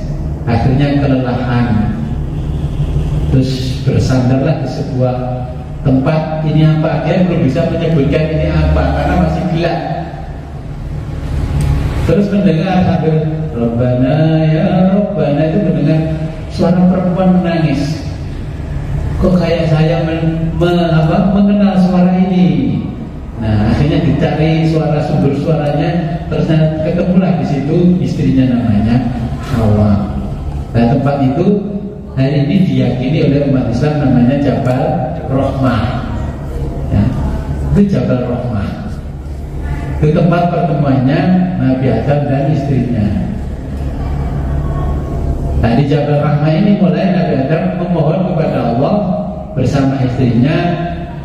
Dulu dikisahkan katanya dunia ini juga terang seperti ini. Nah di surga ternyata gelap. Barulah setelah itu Allah menerbitkan cahaya pada matahari. Ternyata setelah matahari itu terang menyinari seluruh muka bumi, Nabi Adam terkejut bahwa ternyata bumi ini lebih indah daripada surga. Nabi Adam itu sudah menginformasikan dunia ini lebih indah daripada surga. Dengan masih tertarik gak kembali ke surga? Ini kan tarik balik nang rokok.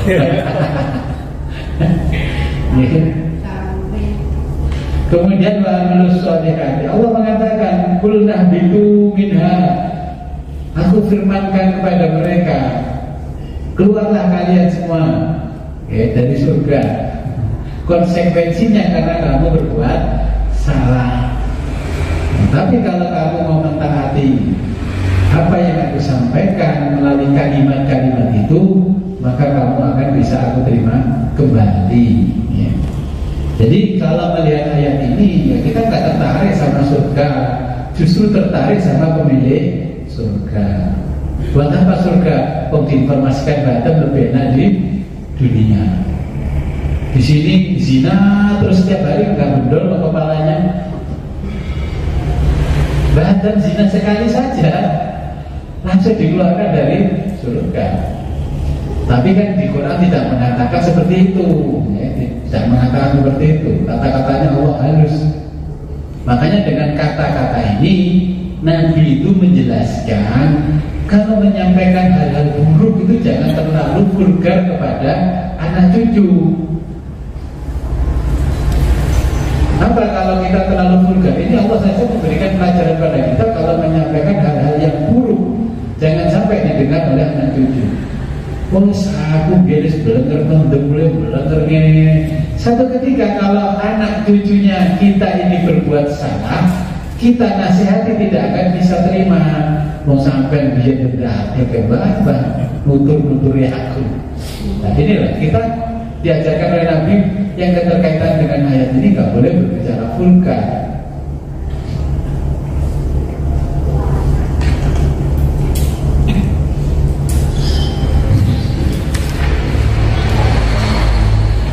Oke, saya lanjutkan ke ayat berikutnya. Walladzina kafaru wa kadzabu bi ayatina. Walladzina kafaru, dan orang-orang kafir. Walladzina, atau adapun orang-orang kafaru kafir.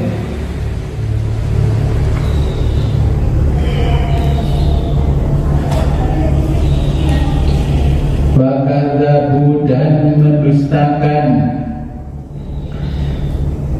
bi ayatina, ayat-ayat kami.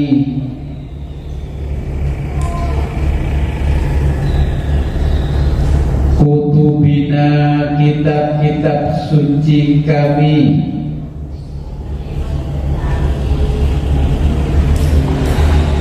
Ulaika, mereka itu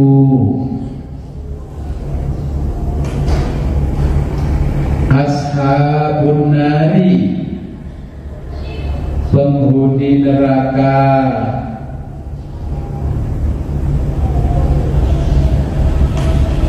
Hum, mereka fiha, di dalamnya, khaliduna, kekal.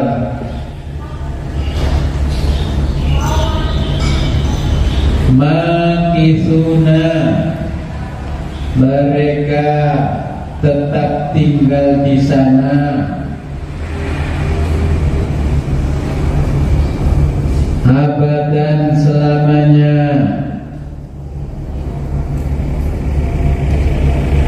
La yafnuna, tidak akan mati.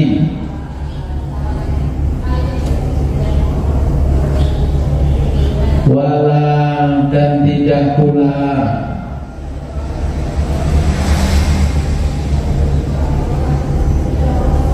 yakhrujuna, akan keluar. Ini walladzina kafaru wa kadzabu bi ayatina. Ayat ini sekarang bisa kita lihat dengan perkembangan kehidupan manusia. Jadi satu, ketika orang taat beribadah, tapi ternyata orang itu tidak melakukan kebaikan. Sekarang banyak orang yang beribadahnya luar biasa, ritual-ritual ibadah yang dilakukan luar biasa, tapi tidak melakukan kebaikan sama sekali. Artinya juga tidak melakukan ketaatan kepada Allah. Di mana-mana sekarang bisa tampak seperti itu. Karena apa? Dulu iblis menggoda Nabi Adam seperti itu gagal. Apalagi anak cucunya yang secara akal mereka cerdas-cerdas. Apa yang dilakukan oleh iblis? Akalnya dicerdaskan, tapi hatinya ditumpulkan. Contohnya kalau kita melihat anak zaman sekarang, bapaknya lagi nyapu rumah itu, anaknya ya cuma HP-an aja. Kalau udah selesai B, nyapunya B. Kalau di Jakarta kan begitu, ya, bapaknya ibunya lagi apa, santai aja. Udah selesainya nyapunya. Dulu kalau anak cucu Adam itu bapaknya sedang mengerjakan apa, langsung diminta anaknya dilanjutkan. Anaknya sekarang nggak seperti itu. kedua, ketika ketaatan beragama sangat tinggi, kenapa banyak kemaksiatan juga tinggi? Ini yang perlu kita cermati hari ini dari rangkaian kisah ini.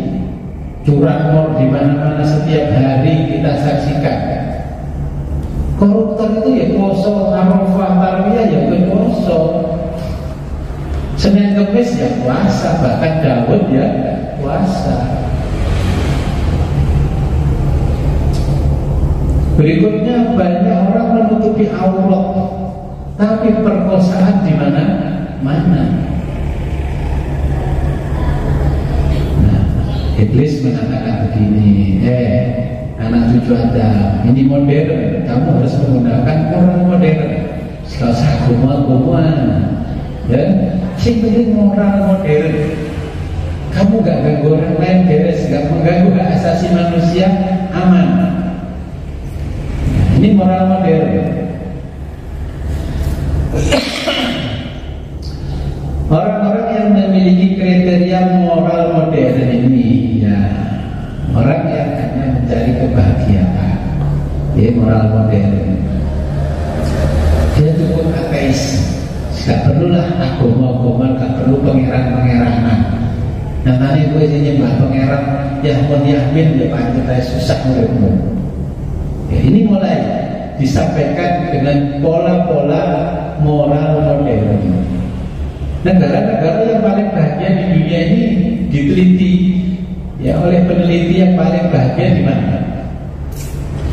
Apakah Indonesia termasuk paling bahagia? Negara-negara yang paling bahagia itu ternyata negara yang paling ateis. Ya, termasuk seperti di Norwegia, Denmark, dan negara-negara Skandinavia lainnya. Ini negara yang paling bahagia menurut indeks pembangunan manusia. Kemudian ada negara paling ramah tamah. Ini indeksnya. Negara paling ramah tamah dalam kategori moral modern. Ya, negara paling ramah tamah, murah senyum. Ya. Siapa dia? Indonesia. Negara paling ramah tamah, murah senyum. Negara ini dikorup berapa kali aja tetap ramah tamah, murah senyum. Gak tahu koruptor diseret nangengkung dikebuki rame-rame gak pernah. Ini negara ramah tamah, murah senyum, tapi relatif tidak bahagia. Jadi kan diajari soleh masih susah, coba kata-kata susah toh. Istilahnya guyu. Ini relatif tidak bahagia. Kemudian berkembang nilai-nilai agama itu dianggap runtuh oleh orang-orang yang berpandangan moral modern. Nilai-nilai agama dianggap runtuh karena tidak bisa membentuk karakter dan moral pemeluknya. Nanti lama-lama runtuh. Sekarang kan sudah muncul kata-kata seperti itu. Tanah di dunia ini semuanya suci. Kenapa harus jauh-jauh ke Mekah? Indonesia juga tanah suci. Karena itu sudah mulai itu moral modern. Assalamualaikum tidak perlu assalamualaikum, salam Elohim. Nah, ini ciri ini sudah dijelaskan Quran. Jadi bahasa kaget dengan orang-orang begitu, bahasa tersinggung. Mereka mengatasnamakan agama yang luar biasa, tapi ya moralnya hancur.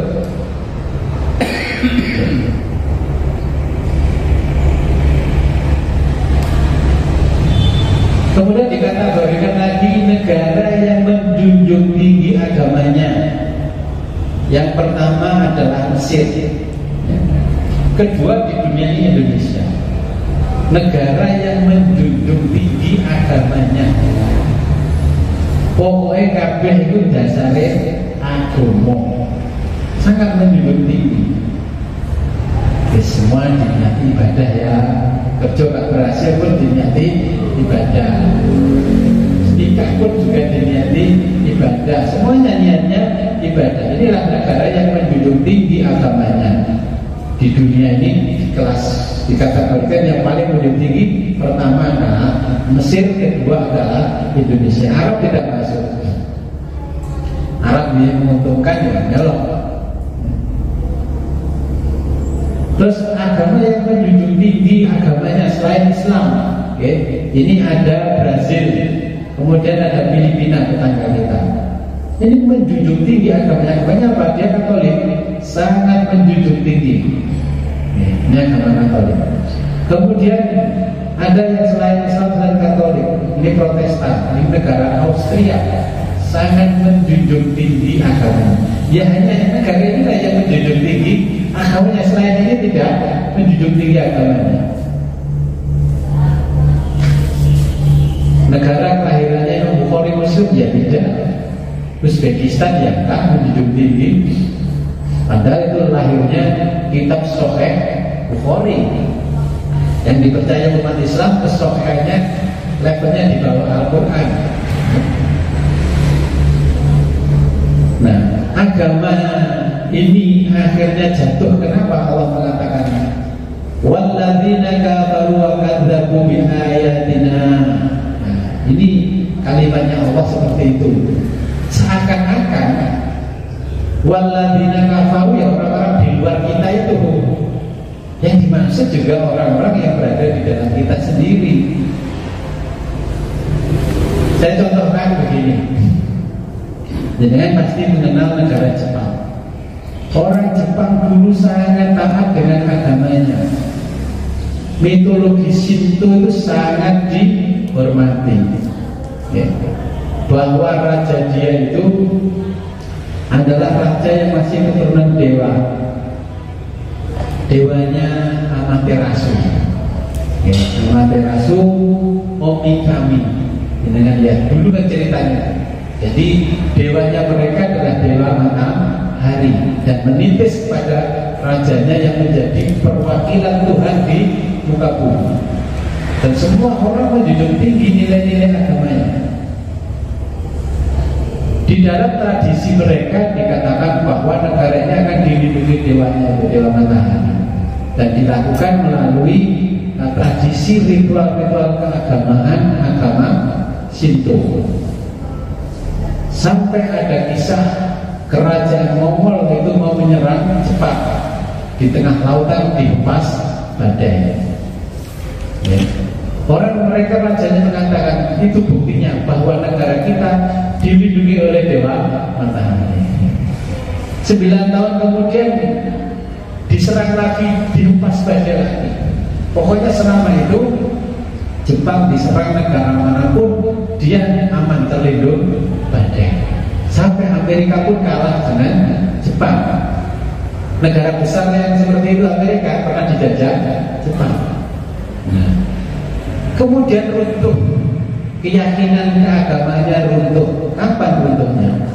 Ketika Nagasaki dan Hiroshima dijatuhi bom Amerika, runtuh. Bahwa kesaktian dewanya sudah terkalahkan, maka mereka sekarang sudah tidak menganut agamanya. Dia memilih ateis.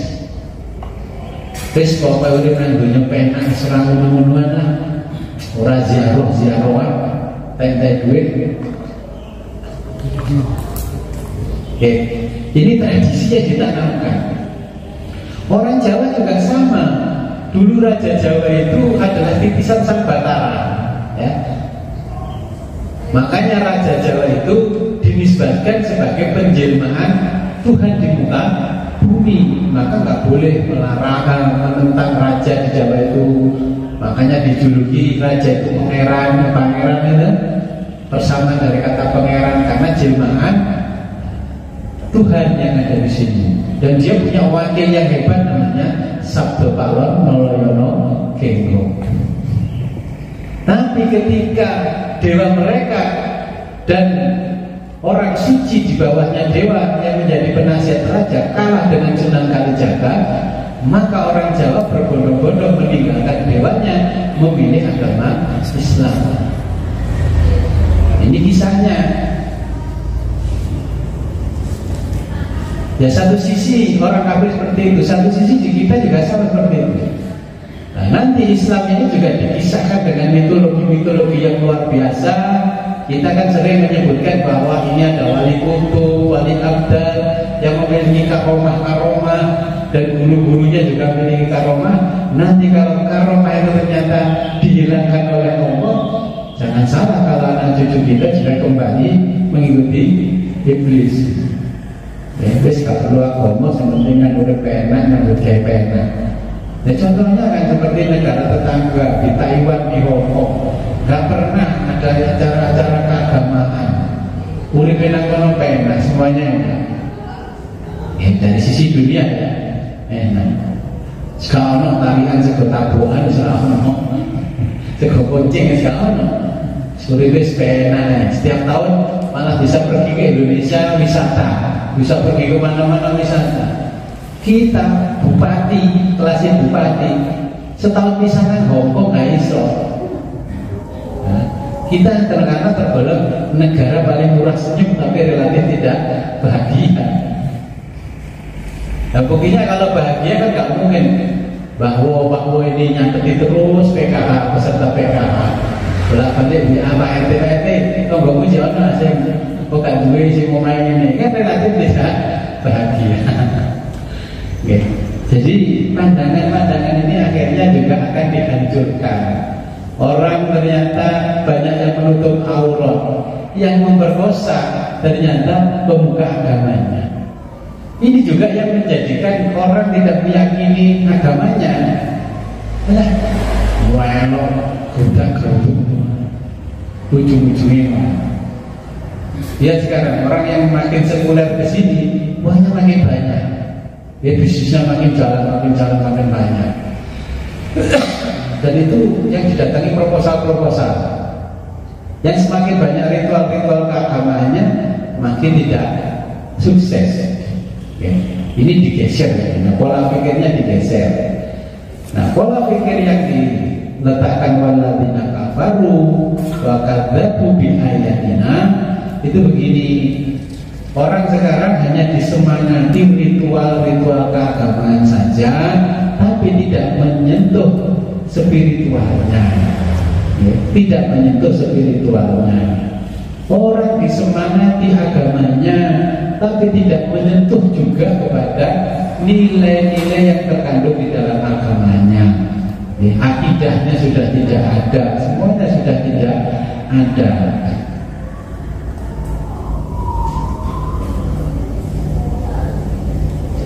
Karena apa? Keinginan-keinginan iblis itu mensakralkan moral dan etika, mensakralkan ilmu pengetahuan. Kembali kepada pertama itu adalah agama budi. Masih ingat agama budi? Kenapa Pangeran Diponegoro perang? Yang pertama, apa melawan Belanda? Pertama Pangeran Diponegoro itu perang bukan melawan Belanda, tapi melawan bangsanya sendiri, orang Jogja yang Katut Lodo. Kenapa mereka belok?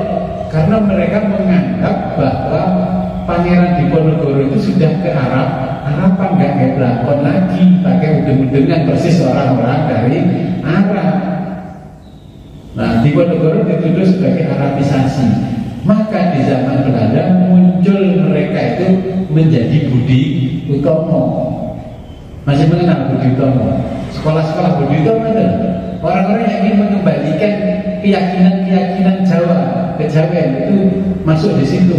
Namanya Budi Utomo. Tapi Budi Utomo akhirnya juga kalah lagi karena Majapahit sudah dikalahkan oleh Sunan Kalijogo dan Kerajaan Demak. Nah akhirnya inilah agama ini hanya diambil moralitasnya saja tanpa spiritualitas.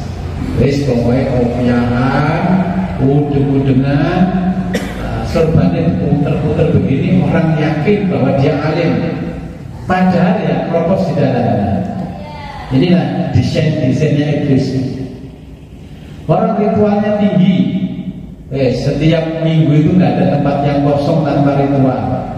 Mulai baca ini, bahkan baca Quran itu akan kalah dengan bacaan-bacaan yang lain. Saya nggak mengkritiki, tapi saya hanya mengamati. Baca manakib itu lebih penting daripada baca Al-Quran. Saya tidak melarang, tapi ini kan akhirnya pola ini bergeser sedikit. Menceritakan orang levelnya di bawahnya lebih serius daripada menceritakan Nabi Muhammad. Lama-lama kan akan digeser ini. Kisah Nabi Muhammad akan dihilangkan dengan munculkan kisah-kisah orang suci di bawahnya Nabi Muhammad. Kalau disuruh nyebutkan tokohnya sampai ke atas apa? Tapi kalau disuruh nyebutkan Nabi Muhammad anaknya siapa sampai Nabi akhir nggak mungkin apa? Ya. Jadi ini pola-pola nanti yang akan muncul sebagaimana yang dikisahkan oleh Allah di sini, dan ayat berikutnya nanti akan mengisahkan bagaimana peristiwa ini juga mengalami perubahan-perubahan pada sikapnya Bani Israel. Ya, pada pertemuan ayat berikutnya adalah Bani Israel. Mungkin ada pertanyaan?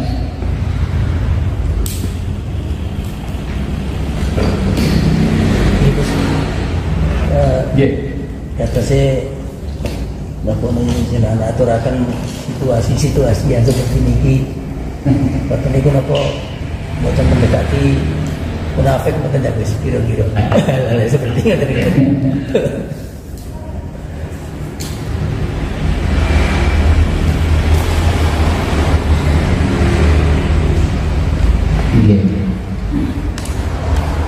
Jadi kita mau mendefinisikan munafik itu kesulitan, karena semuanya sudah bercorak agama, tapi nilainya yang digerogoti. Agamanya kuantitasnya diperbesar, kualitasnya dikecilkan.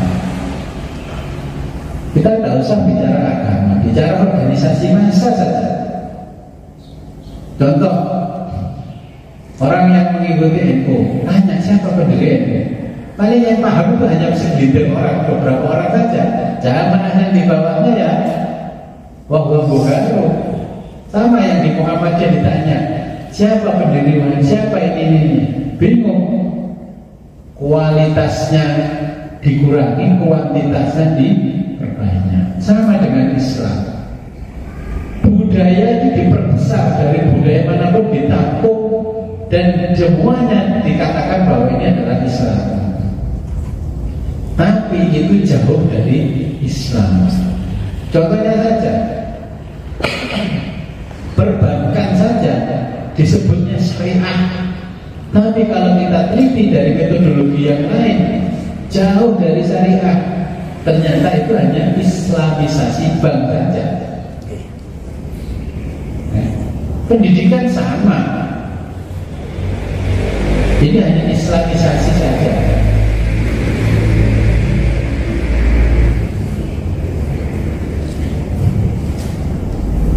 Jadi kita mau bicara apa?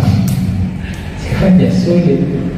Menyampaikan kebenaran dihantam dari kanan, menyampaikan lagi dari kiri, dari atas, dari bawah.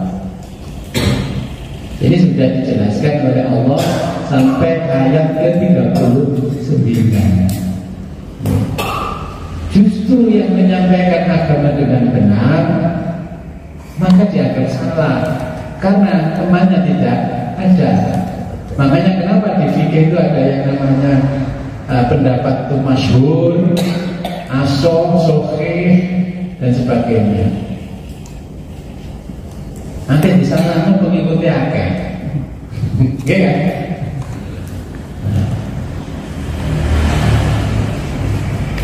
Orang akhirnya mentafsirkan agamanya dengan tafsirnya sendiri. Mana yang bisa mengikuti selera pribadinya, itulah yang diambil. Yang tidak bisa mengikuti selera pribadinya tidak diambil.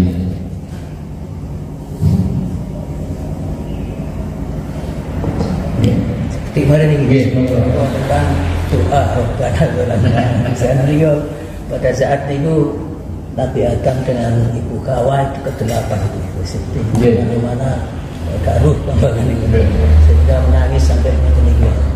Nah, kesimpulannya urip Akan kan ibu kawa pada saat inilah paling sorong itu jadi ceritakan manusia yang paling sorong itu. Jadi dengan doa Rabbana dalam sama orang tafsiran asal di sini doa untuk penerangan hati. Banyak zalamna, zalim itu kan orang. Kenapa Allah mengajarkan kepada Nabi Adam bahwa kata-katanya adalah zalim, kata-katanya lama dia zalim. Zalim itu artinya kegelapan. Nah, makna yang terkandung di dalam itu apakah gelap secara fisik? Ternyata gelapnya dohir batin. Hatinya juga masih gelap, kondisi lahirnya juga masih gelap. Makanya kegelapan itu menyelimuti Nabi Adam karena kurangnya pengetahuan, sehingga mudah dibodohi oleh iblis. Dan sehingga kalimatnya Rabbana zalamna anfusana wa in lam taghfir lana wa tarhamna lanakunanna minal khasirin. Nah, zalamna memiliki makna yang lain adalah menganiaya. Aniaya itu kalau dalam bahasa Indonesia definisinya tidak bisa berbuat adil terhadap diri sendiri. Nah, kalau menganiaya orang lain ya tidak bisa berbuat adil dengan orang lain. Maka dikatakan zalim. Jadi arti kata itu secara harfiah tergantung penempatan maknanya di mana, tergantung kondisinya. Nah, pada waktu itu memang tidak ada apa-apa, api juga tidak ada. Makanya Nabi Adam berdoa kepada Allah minta api. Nah, malaikat Jibril datang. Jadi apa te masak-masak ono geni. Wis buat jalur geni-geni sak krikil ngono lah nang gone malaikat sing njogo neraka. Malaikat Jibril datang ke sana. Wah, malaikat Malik ngomong, "Lho kok cuma sak krikil. Sak biji roh saja dunia langsung leleh." Ya, akhirnya dibawa bijinya sangat kecil. Akhirnya dibagi-bagi ke seluruh dunia api itu.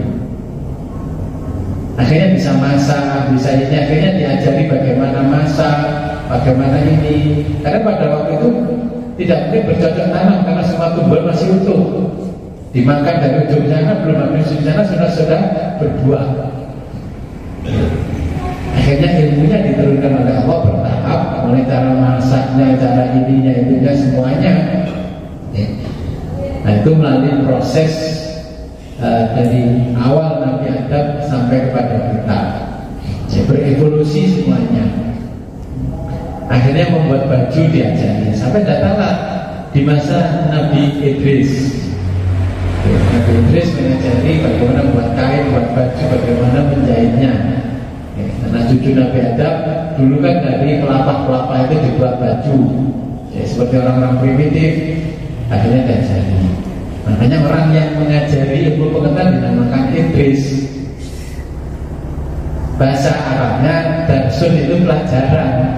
Tempat belajar namanya madrasatun. Karena kata Idris orang yang memberikan pelajaran. Nabi Idris. Makanya sampai gergeten jalur nang surga kembali. Ya, jadi itu pengertiannya. Jadi kedoliman, kegelapan itu ya bukan berarti gelap secara fisik seperti kita, enggak, ya sudah terang sebenarnya. Tapi hatinya Nabi Adam, logikanya, rasionalismenya juga masih gelap karena belum punya pengetahuan yang banyak. Ampun. Jadi sebelum kita akhiri, marilah kita berdoa kepada Allah. Mudah-mudahan apa yang kita pelajari pada pagi ini membawa manfaat barakah fi dunya dan akhirat. Amin. A'udzu billahi minasyaitonir rajim. Bismillahirrahmanirrahim.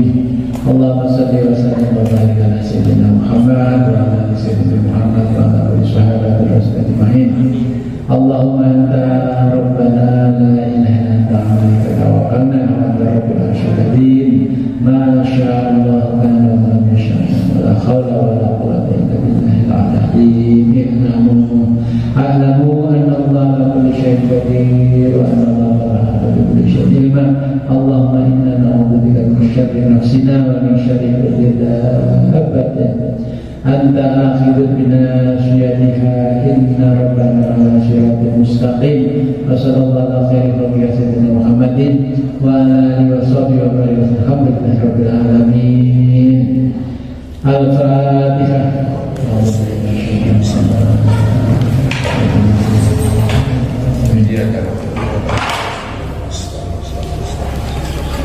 Akhirul kalam, ihdinas siratal mustaqim, wa billahi taufiq wal hidayah, wa billahi. Assalamualaikum warahmatullahi wabarakatuh.